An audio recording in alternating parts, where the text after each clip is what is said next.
Hey everybody, how's it going? Yeah, I just wanted to make a video about why I can't follow the MLS. As you can tell by my voice, I'm an American. So I do think it's kind of a shame that I'm not able to follow the league of my own country.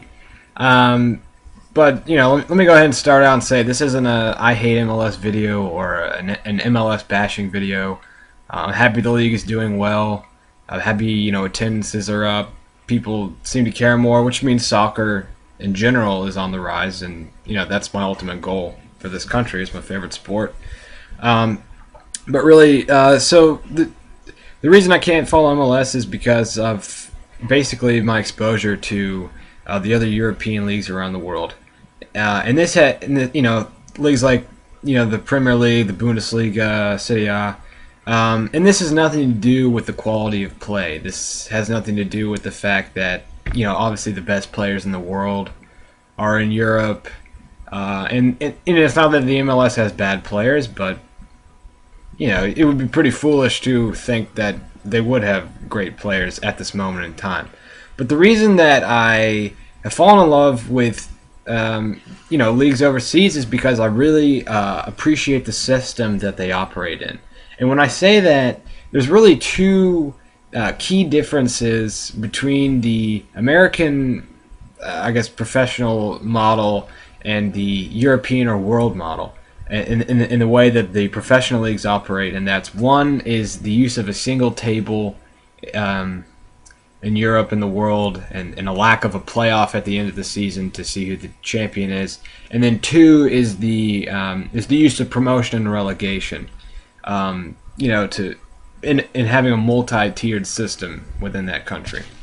So, and I don't think that I'm the only person in America who feels this way. I go to a university here, and I can't go a week without seeing someone wearing a Manchester United shirt, or AC Milan or Real Madrid or something like that. I never see MLS apparel ever. I don't think. I mean, it doesn't come to my mind. So, and I understand a lot of these people support these big clubs because the best players play for them, and they're going to win a lot of titles. But I don't think that that's the only reason. And I do think a lot of people in America can sympathize with the way I feel. So, anyway, I'm going to try to make this video somewhat short. If I wanted to, I could talk about this for half an hour, but I'm going to try to keep it under 10. So, let me get to my first point, and that's the lack of playoffs. In most leagues around the world, except in America, and I've noticed a lot of Latin American countries use playoffs. But in most leagues around the world, there's a balanced schedule. Let's take England for example. There's a balanced schedule. There's 20 teams. Each team plays the other 19 two times. Everyone has the same schedule. And at the end, whoever has the most points is the champion. And the idea is that the idea behind that is everyone's played the same schedule. There's no need for a playoff at the end because after 38 matches, it should be pretty obvious who the best team is because that's the team who's going to have the most points.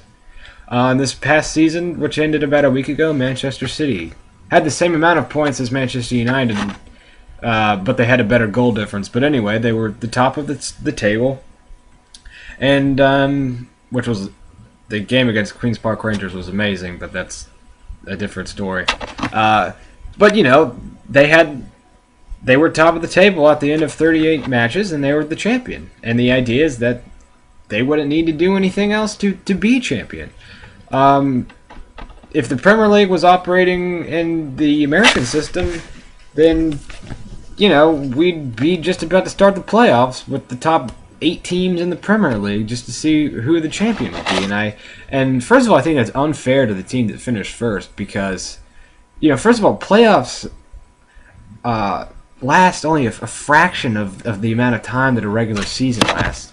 The MLS last year, there were, I think, 18 teams, so everyone played 34 matches.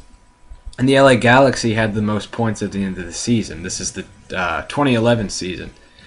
But they still have the playoffs, and the top 10 teams got in the playoffs. That's over half of the league. And you have teams that lose more games than they win, and they're still, and the MLS is still saying, okay, yeah, you had a really mediocre season, but since this is America, this is the way that the leagues operate, and you don't have to be the best team to make the playoffs. And I think that's unfair to the team that finished first, because they're saying to them, it really doesn't matter that you finished first. Okay, you'll have home field advantage, I guess, in the playoffs, but in a higher seeding, but I really don't think that's important. You're still making that team play more games after they just worked their asses off throughout the entire season to have the best record, and I think that's very unfair. It's also sending a message out to the teams that didn't finish in first that it's okay to not be the best because you can still be the champion, and I don't think that's cool. So that's why I don't like the playoffs. Promotion and relegation is the other aspect that I love. I think it's awesome. The first reason I really like it is because it gives countries a multi-tiered system. In every city, in every town. Again, I'm going to use England as an example. And I'm doing this because I speak English, and most people that follow a foreign league in America follow the Premier League, probably because they speak English and it's very accessible. So I'll use England as an example. Every city and town seems to have a club. And it doesn't matter to a lot of these fans if they're in the top division.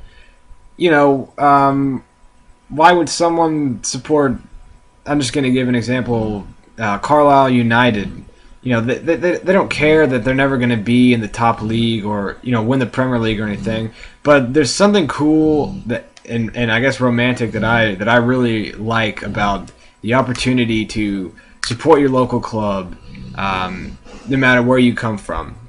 In America, with the franchise system that our leagues operate in, I live in a medium-sized city in Florida, and in England, you can bet we would have a club. But in America, it's only the big markets, only the big cities that get clubs, and oh well, I guess. So I really like the variety of clubs all around the country, and being able to support your local club. I think it's a really neat thing. It's kind of like basketball or American football at the university level here in America. Also from a sporting standpoint, I think promotion and relegation is cool. In America, if you're at the bottom of the table by the end of the season, you get really complacent. No one goes to the games. Because it doesn't matter, because you're not playing for anything anymore. If you finished, go to the MLS again. If you finish 18th place compared to 14th place, it doesn't matter. The only difference is the lower you finish, you actually get a higher draft pick. And this is all in the name of parity, which, I understand a lot of people are into that, but I don't think that's right, but, whatever. In England, the difference between finishing 18th and 14th is huge because, if you do finish in the bottom three, there are going to be consequences. You're going to go down. Your club's going to lose money. Someone's going to take your spot from the second division. I think that's awesome.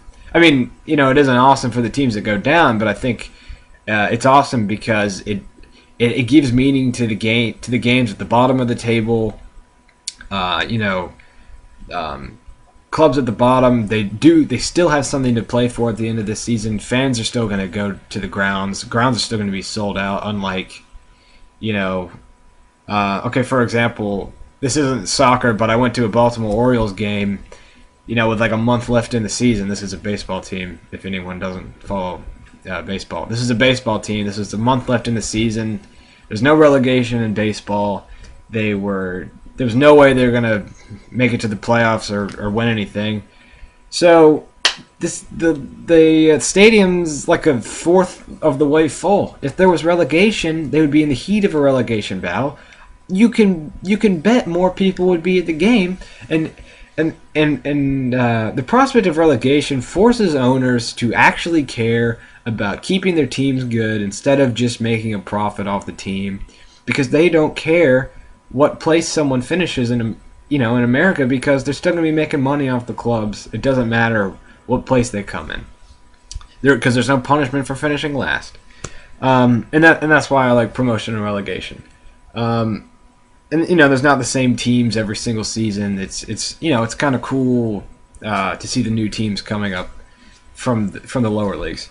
So yeah, I just wanted to make a short video. Those are the two reasons why I think the system that the European and the World Leagues operate in is superior to the American system. And I know that if the changes that I wanted were to be implemented in the MLS, they couldn't do them overnight. It would take a long time. But I'm not gonna hold my breath for that. I don't think that's ever gonna happen anyway. But anyway, as I said, I don't hate the MLS or anything.